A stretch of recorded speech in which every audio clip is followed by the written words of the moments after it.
Ladies and gentlemen, before our first dance, I've arranged some entertainment.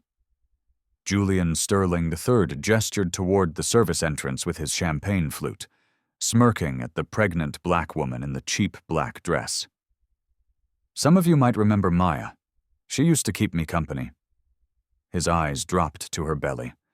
I thought it would be amusing to let her sing one last time before she gets too busy with her little situation. Laughter rippled through the ballroom. Phones came out. Someone whispered, "Is that the black girl who thought she could trap a Sterling?" Another snorted, "Pathetic." 500 guests, crystal chandeliers, designer gowns worth more than her yearly salary. And Maya Vance stood alone. No one defended her. Not one. But none of them knew this. The woman they were laughing at had spent 8 months writing a song about the man in the tuxedo. And in 11 minutes, she would open her mouth, and 500 people would forget how to breathe. 18 months earlier, Maya Vance was just a girl with a voice and a dream that felt smaller every day. Every night, she sang at the Blue Note Jazz Lounge, a cramped club in downtown Detroit that her late father had helped build with his bare hands 30 years ago. The walls were cracked and yellowed with age. The piano was perpetually out of tune, no matter how many times old Mr. Henderson came to fix it. The tip jar behind the bar rarely held more than $40 on a good night. The neighborhood had changed around the club. Gentrification crept closer every year, pushing out the families who had lived there for generations.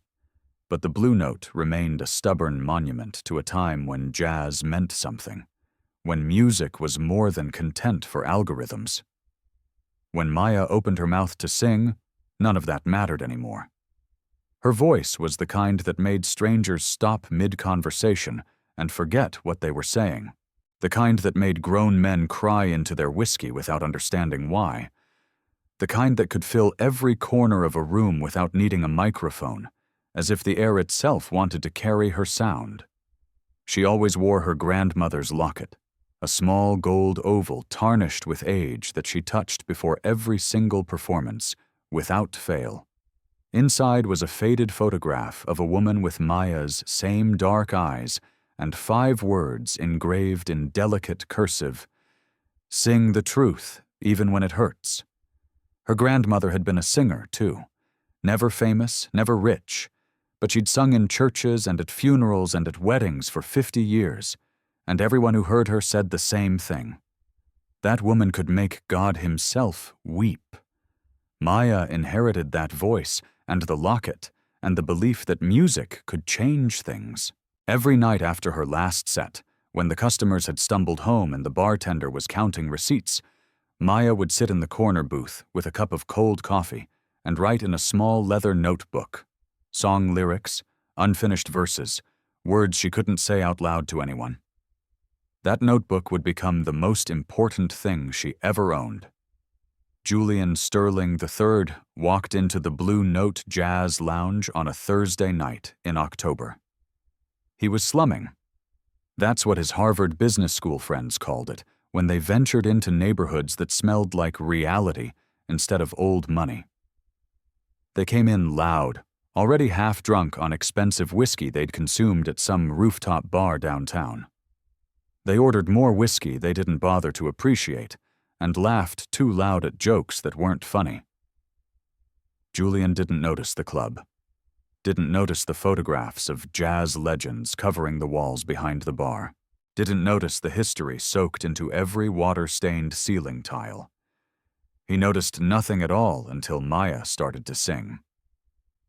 She was performing Strange Fruit that night, Billie Holiday's haunting protest song. It wasn't a crowd pleaser, it wasn't meant to be, but Maya sang it because her grandmother had sung it, and her grandmother's mother had sung it, and some songs needed to be remembered. Julian stopped mid-sentence, his glass frozen halfway to his lips for 3 full songs. He didn't move, didn't blink. His friends kept talking around him, but he heard nothing except her voice. He didn't fall in love with her that night. Men like Julian Sterling III don't fall in love. They acquire. They collect things that make them feel special. Rare watches, vintage cars, paintings by artists whose names they can't pronounce. A voice that could make a room stand still was simply another collectible. He wanted to own that voice. It took him 2 months to wear her down. Flowers delivered to the club every night. Gifts she couldn't afford to refuse. Promises wrapped in silk and delivered with a smile that seemed so genuine she couldn't see the calculations behind it. He told her she was beautiful. He told her she was talented. He told her he'd never met anyone like her in his entire life. And then he told her she was his secret. "You're my beautiful secret," he whispered one night, stroking her hair in his penthouse apartment that overlooked the city like a throne room. "I want to keep you all to myself." Maya thought it was romantic. She thought it meant she was special, too precious to share with the world. It took her 14 months to realize it was a cage. He never introduced her to his family, never allowed a single photograph of them together, never held her hand in public, or acknowledged her existence to anyone who mattered. She was always the shadow, never permitted near the spotlight. And he made her quit singing. "Why perform for strangers when you can sing just for me?" he said, with that smile she once thought was charming. She didn't recognize the chains until they were already locked tight around her throat. Then she got pregnant. Maya told him with trembling hands and eyes full of desperate hope. This would change everything. She was certain he would finally introduce her to his family. They would finally be real. They would finally begin the life he'd been promising her for over a year. Julian's face went cold. "You actually thought this was going somewhere?" He laughed, not a warm laugh, but the kind that cuts through flesh and bone.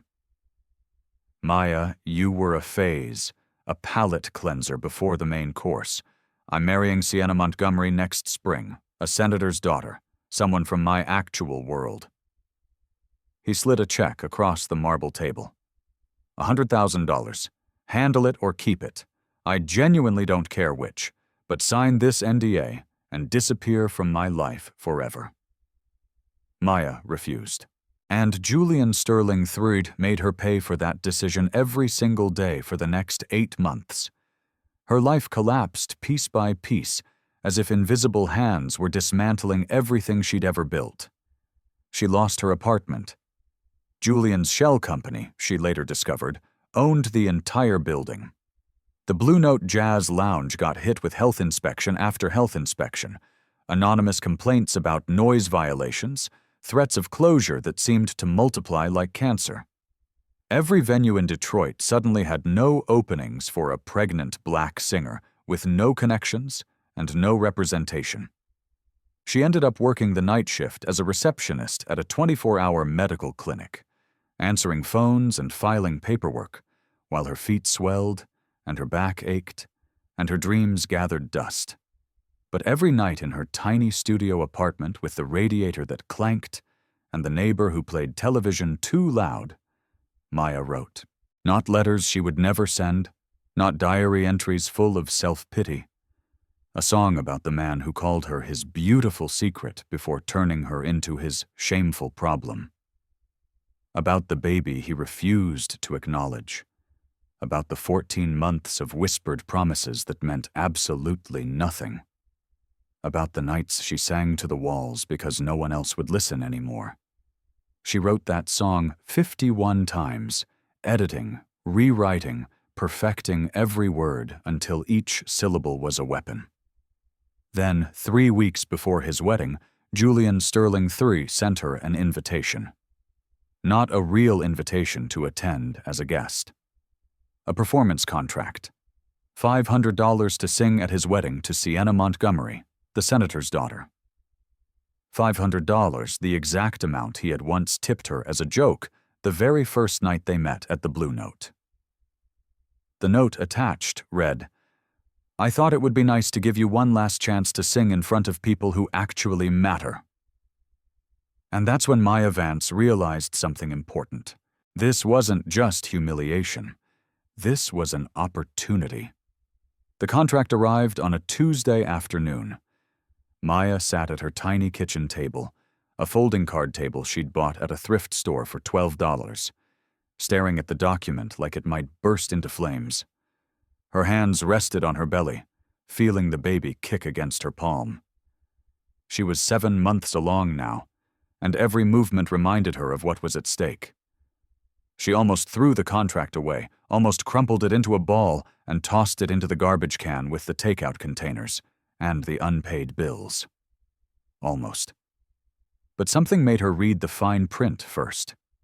Years of signing performance contracts at clubs and festivals had taught her to check every clause, every paragraph, every bit of legal language that promoters tried to slip past exhausted artists. And there it was, buried deep in paragraph 7, section B.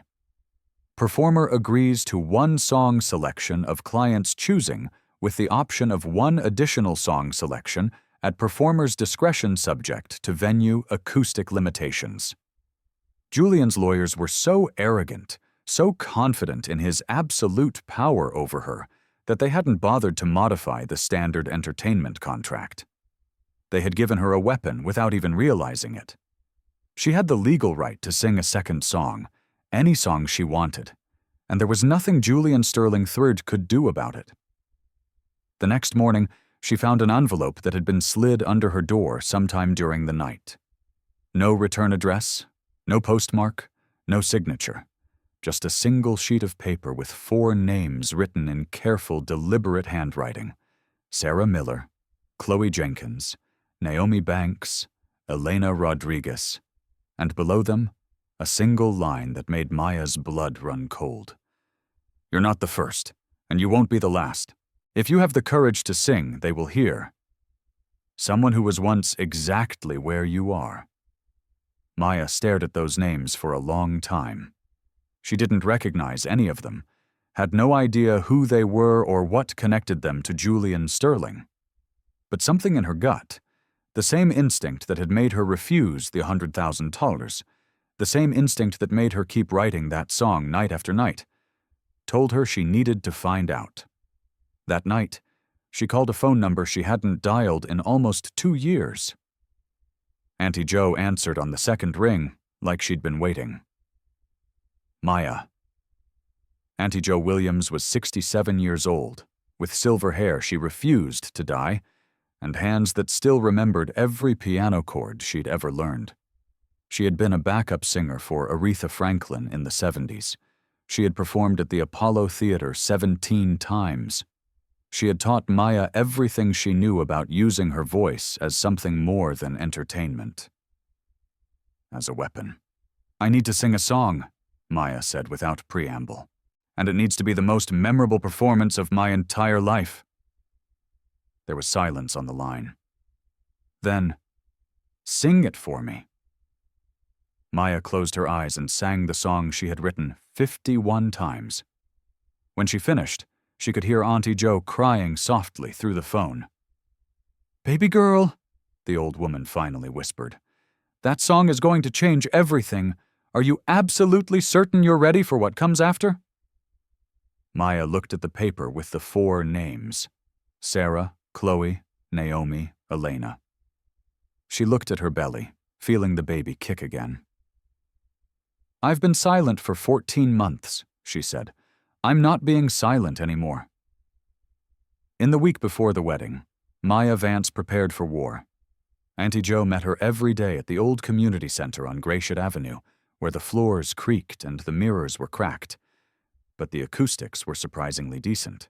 They worked for hours on technique, on breath control, on projection, all the fundamentals Maya had neglected during her 14 months of being Julian Sterling's hidden secret. But there was one thing Auntie Jo taught her that would matter more than everything else combined: the hold. It was an ancient technique, circular breathing, the kind that opera singers and jazz legends used to sustain a note far beyond what seemed humanly possible. You learn to inhale through your nose while simultaneously pushing air out through your mouth, using your cheek muscles. It took years to master properly. Maya had 1 week. Aretha could hold for 25 seconds, Auntie Jo said, demonstrating the technique. Whitney could do 28 on her best nights. She leaned forward, her dark eyes sharp as knives. If you can hold for 30, no one in that room will ever forget you, not for the rest of their natural lives. Maya practiced until her lungs burned and her diaphragm cramped and stars danced at the edges of her vision. She practiced until her neighbors complained. She practiced until her throat was raw. 20 seconds, 25, 28, 30. She could do it. Auntie Jo also made a phone call to her niece, Danielle, a wedding planner who, by convenient coincidence, happened to be working the Sterling Montgomery wedding. "My niece will keep an eye on you," Auntie Jo promised. "You won't be completely alone in that ballroom." And there was also Caleb Ross, a sound engineer Maya had worked with at a music festival in Atlanta 3 years earlier. She had covered for him when a technical mistake nearly got him fired, lied to the promoter, and took the blame herself. Caleb had sworn he would repay the favor someday. Now he was running sound for the Sterling wedding. "I owe you," Caleb said when she called him. "Tell me what you need." "I need you to record everything that happens, every single second. And if anyone tries to cut my microphone," she paused, choosing her words carefully, "let it happen." "Let it happen? Are you sure?" "Trust me, I have a plan." The night before the wedding, Maya stood alone in her cramped apartment. She opened her grandmother's locket with trembling fingers and placed a small folded piece of paper inside. The lyrics to her song, written in handwriting so tiny it was almost illegible. "If I forget the words," she whispered to her grandmother's photograph, "you'll remind me." She closed the locket, touched it to her lips, pressed it against her heart. Then she sang the entire song one final time, completely alone in the darkness of her apartment. When she reached the end, the final note, the 30-second hold that would make or break everything, the walls seemed to vibrate around her. The glasses in her cabinet rattled softly. She stopped, breathed, waited for her heart to slow, and for the first time in 8 months, Maya Vance smiled. Julian Sterling thought he was hiring a broken woman to humiliate in front of his wealthy friends. He was about to meet the storm he had created. The Sterling estate was everything Maya had expected, and somehow even worse. The main house sat on 47 acres of manicured grounds outside Detroit, a monument to old money and older privilege. The ballroom alone could have fit her entire apartment building inside it with room to spare. 60-foot cathedral ceilings soared overhead, designed 2 centuries ago by architects who understood that sound was sacred. Crystal chandeliers hung like frozen waterfalls of light, each one worth more than she would earn in a decade. The flower arrangements, peonies and roses and orchids flown in from 3 different continents, totaled $2.3 million. And 500 guests looked at Maya Vance like she was something unfortunate stuck to the bottom of their Italian leather shoes. She entered through the service entrance as instructed, past the dumpsters overflowing with catering waste, past the staff unloading cases of champagne that cost more per bottle than her monthly rent, past the security guards in their dark suits who smirked as she walked by, making no effort to hide their contempt. One of them muttered to another, "That's the entertainment. Thought this was supposed to be a classy event." Maya kept walking. Her hand found the locket at her throat. In the storage room where they told her to wait, not a green room, not a dressing room, a literal storage room filled with cleaning supplies and extra tablecloths, she could hear the reception through the thin walls. Laughter and clinking glasses and music from a string quartet, playing something elegant and completely soulless. The door opened without warning. Sienna Montgomery stood in the doorway, framed by light from the hallway like an angel made of spite. Her Vera Wang wedding dress had cost $52,000. Maya had looked it up online, torturing herself with the details. Every stitch was perfect. Every bead was hand-sewn. Sienna's eyes swept over Maya with the kind of look usually reserved for insects discovered in expensive food. Oh my God. Sienna turned to her bridesmaids with a delighted little smile, as if she'd just discovered something hilarious. She actually came. Julian said she would, but honestly, I didn't believe him. Her gaze dropped to Maya's belly, lingering there with undisguised disdain. Poor thing. Clearly someone didn't plan ahead. The bridesmaids giggled on cue, a chorus of trained cruelty. Maya said nothing. She just touched her locket and waited for them to leave. At 7:47 p.m., they came to collect her. 500 guests turned to stare as a pregnant black woman in a simple black dress walked to the center of the most expensive ballroom in Michigan. The whispers started immediately, spreading through the crowd like poison through water. The MC read from a prepared card, "Ladies and gentlemen, Mr. Julian Sterling III has arranged a very special surprise for this evening."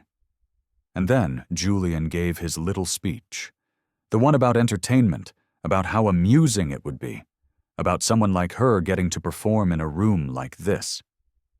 The laughter that followed was the cruelest sound Maya had ever heard.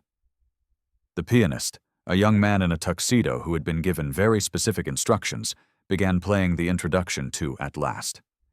It was Etta James's classic love song, the one that played at weddings and romantic movies and moments of genuine joy. Julian had chosen it deliberately. He wanted Maya to sing about finding love at last, while standing alone and pregnant at his wedding to another woman. The irony was supposed to be the joke. Maya didn't sing. The pianist played the intro again and again. His fingers stumbled slightly, confused. "Is there a problem?" Julian called out from the head table, clearly enjoying himself immensely. "Did you forget the words?" Laughter rippled through the ballroom again. Maya lifted her chin. "I'm changing the song." The room went quiet. "The contract specifies that I get to choose one song myself," she said, her voice clear and unwavering despite the 500 hostile faces staring at her. "I'm using that right now for the first song."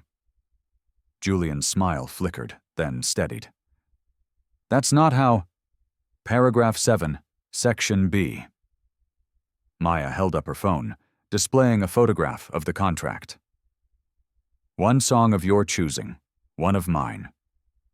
Would you like me to read the specific language out loud in front of all your guests?" Silence stretched across the ballroom like a held breath. Julian's jaw tightened almost imperceptibly, but he was aware of 500 pairs of eyes watching him. 500 phones ready to record any outburst. He had an image to maintain. He waved his hand dismissively. "Fine, one song, make it quick." Maya signaled to Caleb Ross at the sound booth. A different piano track began playing through the speakers. Not At Last, not anything anyone in that room had ever heard before. Something new, something written in darkness and solitude over 51 drafts. "This song is called Beautiful Secret," Maya announced. "I wrote it myself." She looked directly at Julian Sterling III. "And it's for the man who's about to get married." The murmuring intensified. Confused glances were exchanged. Phones emerged from pockets and purses. Maya touched her grandmother's locket one final time. She closed her eyes. She drew a breath from the deepest part of her diaphragm, exactly the way Auntie Jo had drilled into her for hours, and she opened her mouth. The first note. It wasn't loud, it wasn't dramatic or showy or designed to impress, just a single note. One pure sound rising from her throat into the air. But it rang. The cathedral ceiling, 60ft of acoustic perfection, designed by craftsmen who understood that some sounds were sacred, caught her voice like a loving hand, amplified it, carried it to every corner of that massive ballroom without losing a single vibration.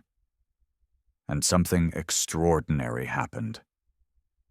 Julian Sterling's smirk died on his face, not faded, not diminished, died. As if someone had reached inside him and simply switched it off. Sienna Montgomery stopped whispering to her maid of honor mid-sentence, her mouth still open, but no words emerging. A man at table 7 had been raising a champagne glass to his lips. His arm froze in mid-motion, the crystal flute suspended in empty air, completely forgotten. The pianist's hands stopped on the keys, paralyzed. A woman in the front row dropped her clutch purse, not fumbled it, not juggled it. Simply dropped it because she had forgotten she was holding anything at all. Security guards who had been moving toward Maya stopped mid-step, their professional composure shattered by something they couldn't name. But it wasn't just a few people scattered through the room. Not 10, not 50, not even 100. All 500, from the billionaires at the VIP tables to the catering staff along the walls. From the United States Senator to the bartender refilling champagne. From the bride in her $52,000 gown to the busboy who had paused with a stack of dirty plates. Every single person in that ballroom frozen in one collective instant. 3 seconds, one note, and 500 people forgot where they were. This wasn't merely good. This wasn't impressive or talented, or any of the inadequate words critics used to describe voices. This was transcendent. This was the voice that Julian Sterling III had heard 18 months ago in a rundown jazz club, and thought to himself, I want to own this. He had never understood, never could have understood. You don't own something like this. You survive it if you're lucky. Maya opened her eyes. The room was still frozen around her, and she began to sing. You called me your beautiful secret, kept me hidden like a shameful thing. 14 months of whispered promises while you wore another woman's ring. Her voice wove through the ballroom like silk wrapped around a razor blade, beautiful and dangerous in equal measure. Every word was crystal clear, every syllable deliberately chosen. This wasn't performance. This was testimony. The guests who had been laughing just moments before weren't laughing anymore. Their faces shifted from amused to confused to deeply, profoundly uncomfortable. Those who knew the rumors started putting pieces together. 14 months. A secret relationship while he was engaged. You said, not yet, not yet, not yet. My family wouldn't understand. But I understand now, darling. I was never part of your plan. Julian shot to his feet. This is absolutely ridiculous. She's... But his voice couldn't compete. The cathedral ceiling wasn't on his side. It was on hers. He spoke, no one heard. She sang. Everyone listened. Then came the second verse and the revelation that would shatter everything. When I told you about our baby, you looked at me like I was dirt. Handle it, you said, or disappear.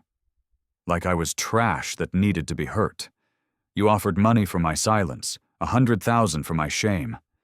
But some things can't be bought, darling. And now everyone knows your name. A collective gasp swept through the ballroom like a physical wave.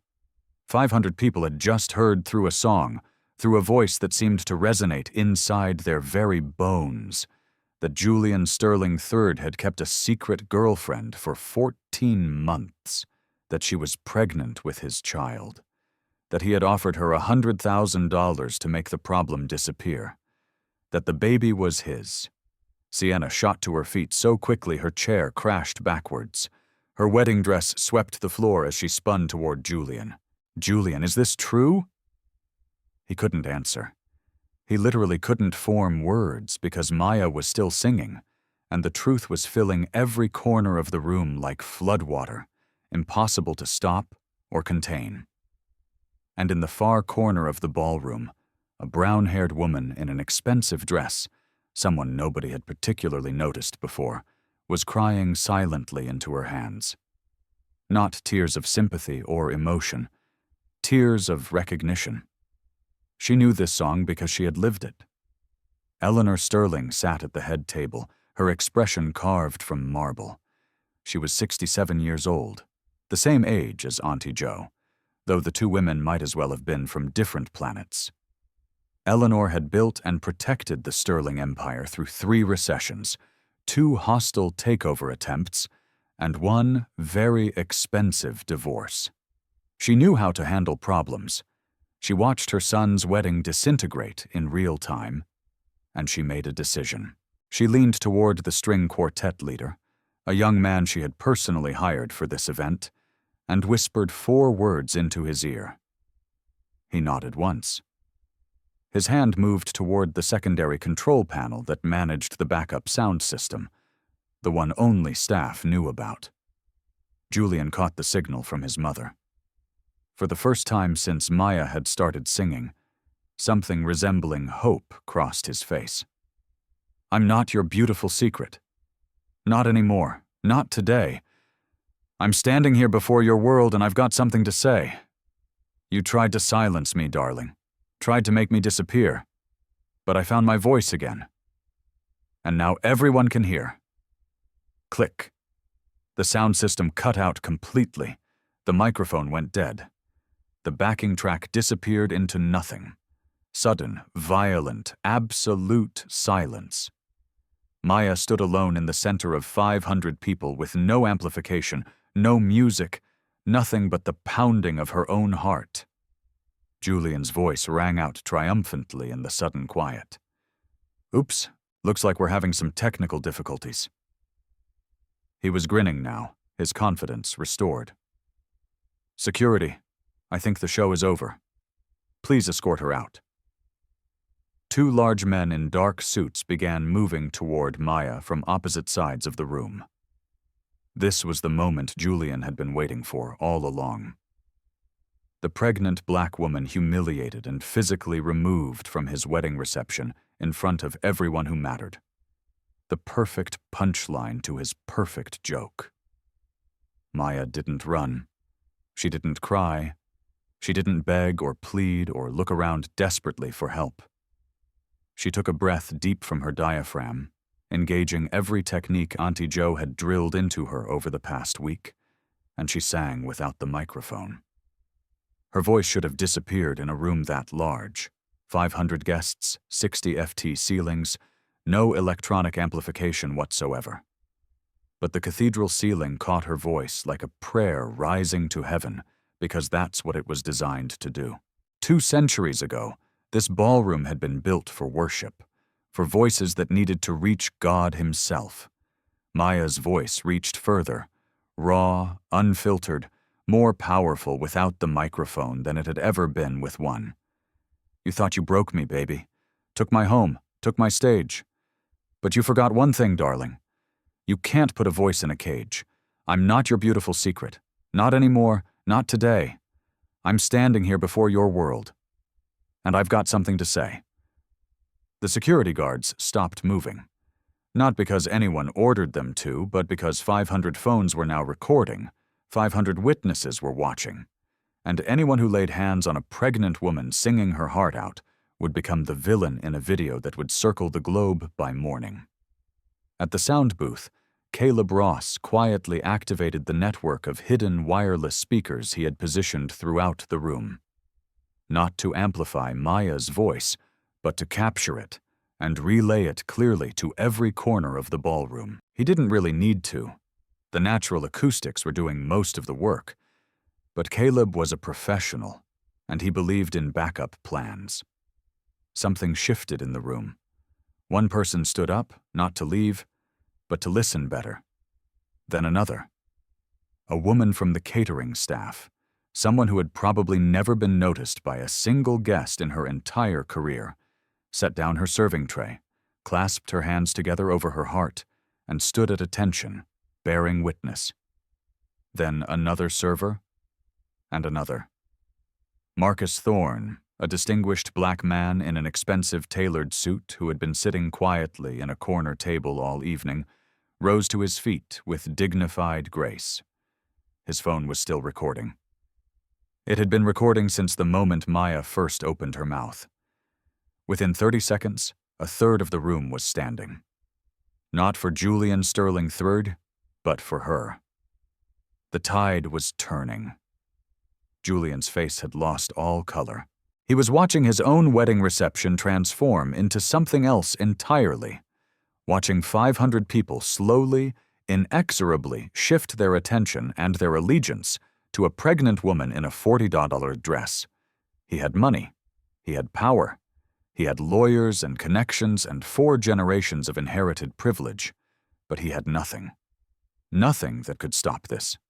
Nothing that could counter a voice telling the truth. Maya reached the bridge of the song. Her voice was growing raw from singing without amplification, pushing sound from the deepest part of her diaphragm. Her body ached in ways she couldn't catalog. 7 months pregnant, standing under hot lights, pouring absolutely everything she had into every single note. She should have collapsed by now. Any reasonable person would have. But she had one more thing left to give. She looked directly at Julian Sterling III, meeting his eyes across the crowded ballroom. He was pale now, sweating through his custom-tailored tuxedo. His mother was whispering frantically into his ear, but he wasn't listening. He couldn't look away from Maya, and Maya was looking at him like she could see every lie he had ever told. She opened her mouth, and she hit the note. A single sustained note. It started soft, almost gentle. Then it built and built and built, not louder, resonant, like the sound was vibrating inside their bones, inside their chests, inside the deepest parts of their skulls. 5 seconds passed. People started realizing she wasn't going to stop. 10 seconds. The guests who were standing began to sit down again. Not because they were tired, but because their legs simply wouldn't hold them anymore. 15 seconds. Nobody in the room was breathing. Literally 500 people were unconsciously holding their breath without even realizing they were doing it. 20 seconds. A woman in the 3rd row started crying. She had no idea why. The tears just came. 25 seconds. Julian Sterling's face underwent a transformation. The anger drained away. The contempt evaporated. In its place was something he had probably never felt before in his entire privileged life. Terror. Because he was watching something he couldn't buy, couldn't control, couldn't threaten or manipulate or destroy, something that existed completely beyond his reach. 30 seconds. Maya stopped.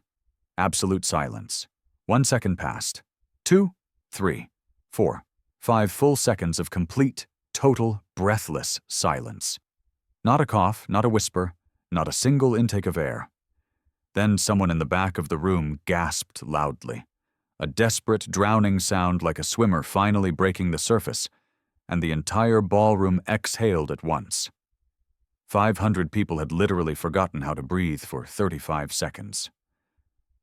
Maya stood there in the center of it all, sweat-soaked, trembling, 7 months pregnant, but standing. And then the applause began. Not polite golf claps, not scattered appreciation, a roar. Not a third of the room, not half, almost everyone. Even people who had been laughing at her 15 minutes ago. Even people who had come as Julian's personal guests. They weren't standing because they supported her cause. They weren't standing because they had suddenly developed moral convictions. They were standing because their bodies gave them no other choice. That was the power of the voice. For 2 solid minutes, the applause refused to stop. Maya stood at the center of the ballroom, one hand resting on her belly, tears streaming freely down her face. But she wasn't crying from sadness anymore. She was crying because for the first time in 18 months, she had been truly heard. Julian Sterling III was no longer at the head table. He had retreated to a far corner of the room where Sienna was screaming at him, her $52,000 wedding dress bunched in her trembling fists.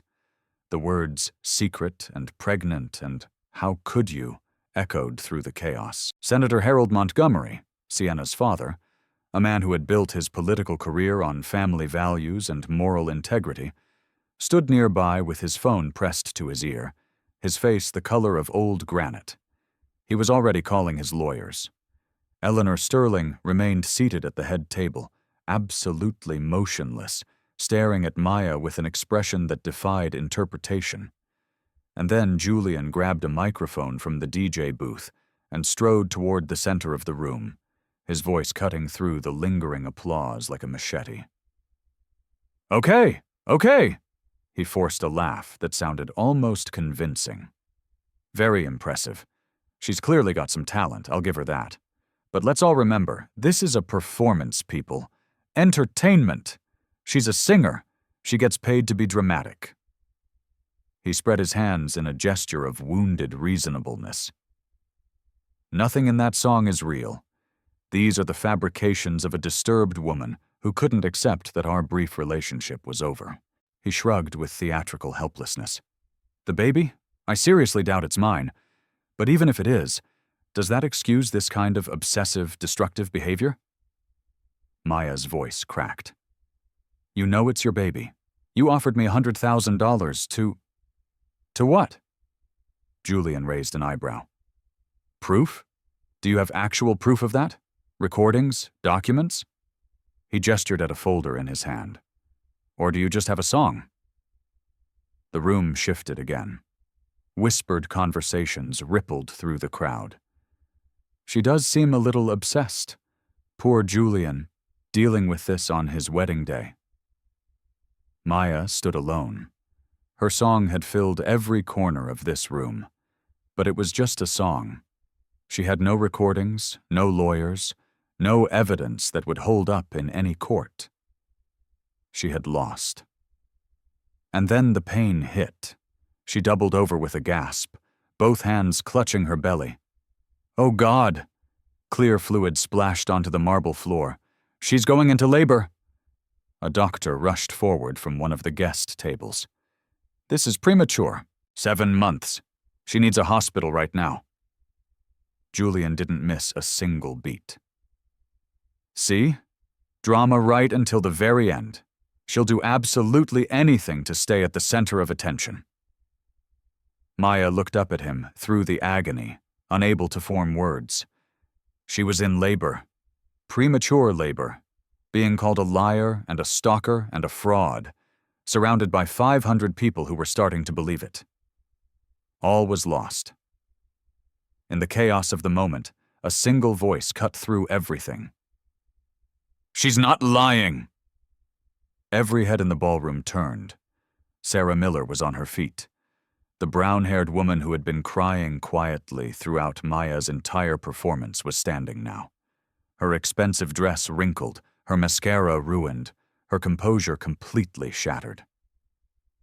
I know she's not lying, Sarah said, her voice shaking but determined. Because that song, I've heard it before. Julian's face went the color of old chalk. Sarah, sit down. This isn't... No. She stepped forward, moving towards the center of the room. Maya sent it to me 2 weeks ago because she did her research, because she found my name. She turned to address the entire assembled crowd. My name is Sarah Miller. 3 years ago, Julian Sterling told me I was his beautiful secret, those exact words. When I got pregnant, he gave me $150,000 and a non-disclosure agreement. I signed it. Her voice cracked. I had a miscarriage 3 weeks later. I've never told anyone the truth about what happened until tonight. She looked directly at Maya, who was doubled over in pain, but still listening. When I heard your song, I heard myself. Every single word. Gasps rippled through the ballroom like shockwaves. Another woman stood up, blonde, mid-30s, wearing a designer dress that probably cost more than Maya's monthly rent. My name is Chloe Jenkins. Her voice was steadier than Sarah's, but carried the same weight of long-suppressed truth. 2019, same pattern. You're my beautiful secret. Same NDA, $200,000. Another woman rose. Black, early 40s, distinguished. Naomi Banks, 2017. He told me he loved me more than he'd ever loved anyone. His lawyers threatened to destroy my career in arts administration if I ever breathed a word. And another, Latina, 30s, hands trembling at her sides. Elena Rodriguez, 22-21. I have a son, Julian's son. He's 3 years old and has no idea who his father is because I signed an NDA for $200,000 and a promise that they would leave us alone. 4 women standing. 4 separate stories spanning 6 years. Same pattern, same words, same beautiful secret. The whispers that had been turning against Maya reversed direction like a tide changing. And then Sarah Miller started to sing. You called me your beautiful secret. Her voice wasn't trained like Maya's. It wavered and cracked on the high notes, but she knew every word. Chloe Jenkins joined in, her soprano harmonizing unexpectedly well. Kept me hidden like a shameful thing. Naomi Banks added her alto voice. Elena Rodriguez joined with tears streaming down her face. 14 months of whispered promises. 4 women who had never met before this night. 4 women who had each believed they were alone in their shame and silence. 4 voices joining together on a song that belonged to all of them. And then, despite the contractions ripping through her body, despite the fluid on the floor and the doctor urging her to lie down, Maya Vance stood up. You can't, the doctor protested. I have to. And she sang. 5 voices became one, a chorus of survivors, a harmony of women who had been silenced and bought and hidden away, finally singing together in a room full of people who could no longer pretend not to hear. I'm not your beautiful secret. The ballroom was absolutely still. Eleanor Sterling rose slowly to her feet. Julian. Her voice was cold enough to freeze the champagne in every glass. How many? How many women? Julian looked desperately around the room for support. Mother, this is clearly a coordinated conspiracy. I am not deaf, Julian. Eleanor's composure cracked for the first time in anyone's memory. I just heard 4 women tell the same story with the same words across 6 years. She turned to look at Maya, still singing despite everything. That baby, is that my grandchild? Maya, through waves of pain. DNA will prove it, but yes. Eleanor's face crumpled. I closed my eyes. I knew there were problems, and I chose not to look because it was easier. Senator Harold Montgomery stepped forward. This wedding is over. Julian was cornered. His mother had turned. His fiancé's father had canceled the wedding. 4 women were telling the world his secrets. But he wasn't finished. This is character assassination. Maya, barely standing, supported by Sarah, cut him off. We didn't organize anything, we just sang. She looked at him with something like pity. You invited me here to humiliate me. You wanted to destroy me in front of 500 people, but you forgot something. You can't destroy a voice, and you can't silence the truth when it's being sung. She turned to the room. I don't have lawyers. I don't have secret recordings. I just have my voice and my story. Marcus Thorne stepped forward. My name is Marcus Thorne, music producer. Before that, investigative journalist. He held up his phone. This video is going everywhere by morning. Maya's performance. The 30-second note. The 4 women. Maya was being helped onto a gurney now. Before they wheeled her away, she looked at Julian. You thought you were hiring me to humiliate me, but singing is the only thing I have left. And when that's all you have, you make it count. She closed her eyes as they rolled her toward the door. And as she disappeared, something remarkable happened. A woman from the catering staff started to hum. You called me your beautiful secret. Another voice joined, and another. 6 months later, no FBI raid, no dramatic arrest.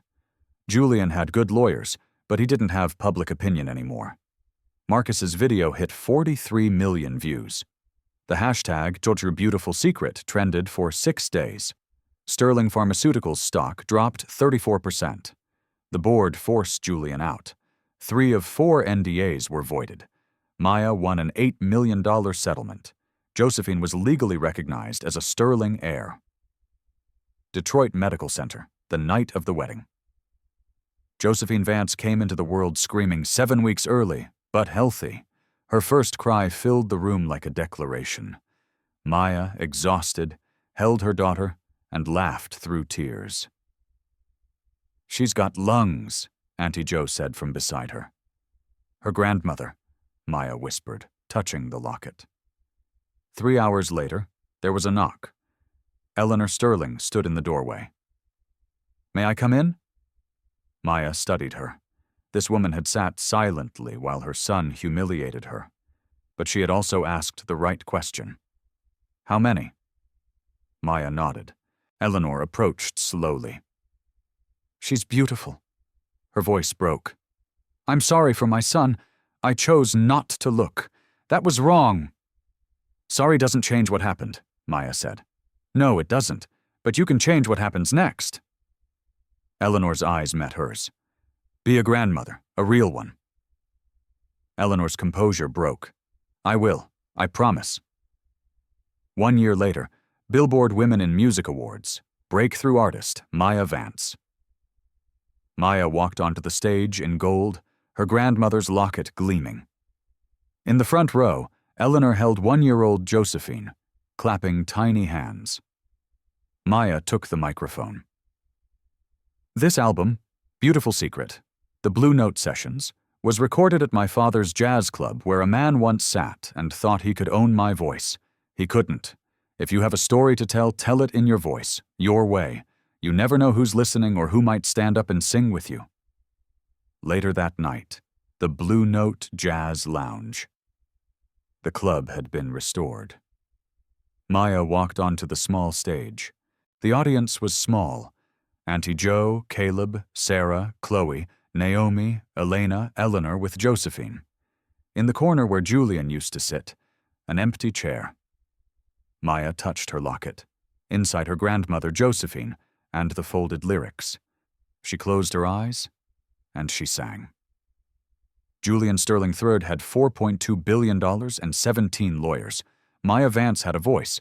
He thought a voice was entertainment, something you could buy, control, or silence. He was wrong. A voice, when it carries truth, cannot be silenced. That note, 30 seconds. Do you think it's possible? Or have you gone back to count? Subscribe. This is where underdogs sing and win.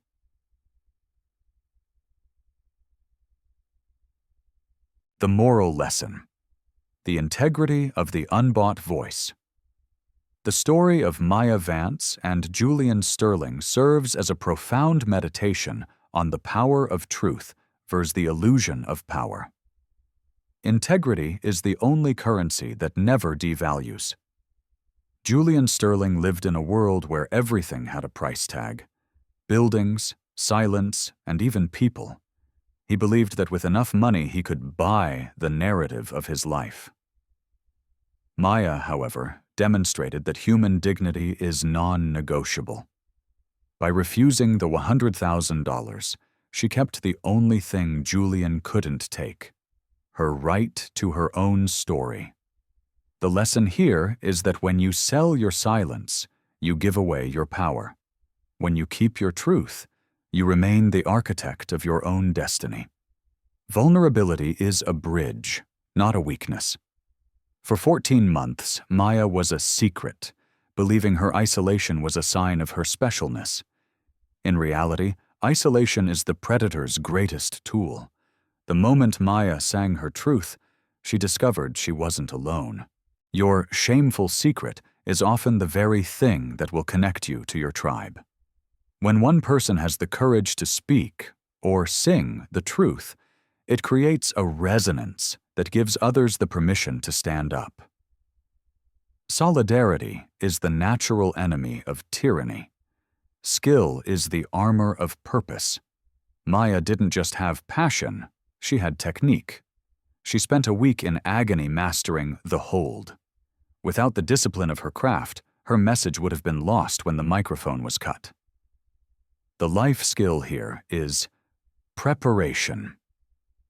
If you want to change the world with your voice, you must first do the quiet, grueling work of strengthening it. When your moment of trial comes, your character will provide the what, but your competence will provide the how. The final takeaway: never mistake silence for defeat, and never mistake wealth for worth. Money can build a ballroom with perfect acoustics, but it takes a soul of integrity to produce a sound worth hearing. Speak your truth even when your voice shakes, because someone, somewhere, is waiting for your song to find the courage to sing their own.